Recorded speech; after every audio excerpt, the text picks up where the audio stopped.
Friends, எல்லாம் எப்படி இருக்கீங்க? சுண்டக்காய் கூட்டு பண்ணலாம் வாங்க, எப்படி பண்ணலான்னு காமிக்கிறேன். எண்ணெய் ஊற்றிக்கலாம் ஃப்ரெண்ட்ஸ். ஒரு 2 ஸ்பூன் எண்ணெய் ஊற்றிக்கலாம். தூரமாக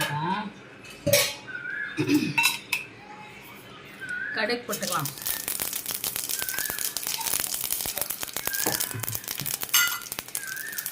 சீரகம் போட்டுக்கலாம். வெங்காயம் கருவேப்பிலை போட்டு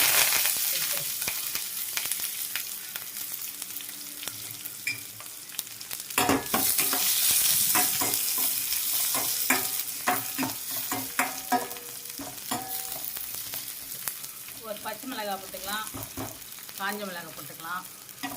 போட்டு லேசாக வதக்கணும்.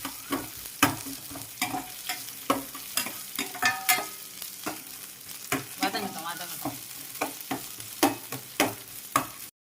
வெங்காயம் வந்து இந்த அளவுக்கு வதங்கினா போதும் ஃப்ரெண்ட்ஸ். இப்போ என்ன பண்ண நம்ம சுண்டக்காய் பாருங்க, ஒரே ஒரு ஆவி, வடியெல்லாம் கட்டக்கூடாது, தண்ணி எல்லாம் ஊற்றி அதே கொஞ்சம் ஒரு ஆவி போட்டு வேக வச்சு இதில் போட்டுக்கணும். சுண்டக்காய் கூட்டு சூப்பராக செஞ்சு பாருங்கள், உடம்பு ரொம்ப நல்லது. ஏற்கனவே இது அரை வேக்காடு வெந்துடுச்சு. இப்போ இன்னும் கொஞ்சம் தான் வேகணும். வெந்துடுச்சு. நம்ம என்ன பண்ணோம், இந்த ஸ்டேஜில்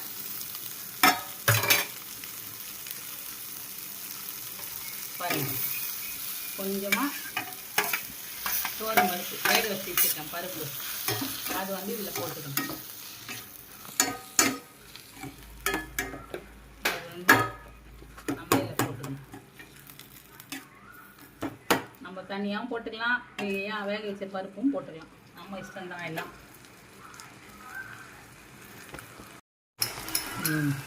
கொஞ்சமாக மஞ்சத்தூள் போட்டுக்கிறோம்.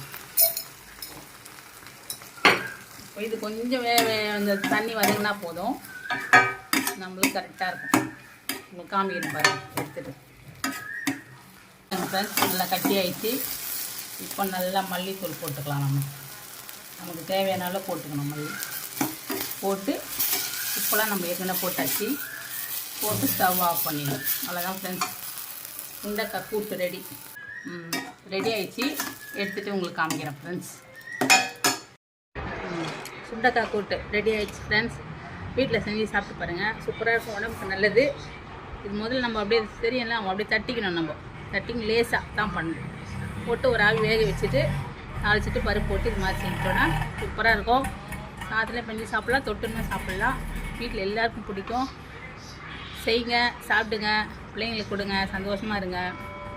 லைக் பண்ணுங்கள், சப்ஸ்கிரைப் பண்ணுங்கள், பெல் பட்டன் ஆன்ல வச்சுங்க. Thank you friends. அடுத்த வீடியோ பார்க்கலாம்.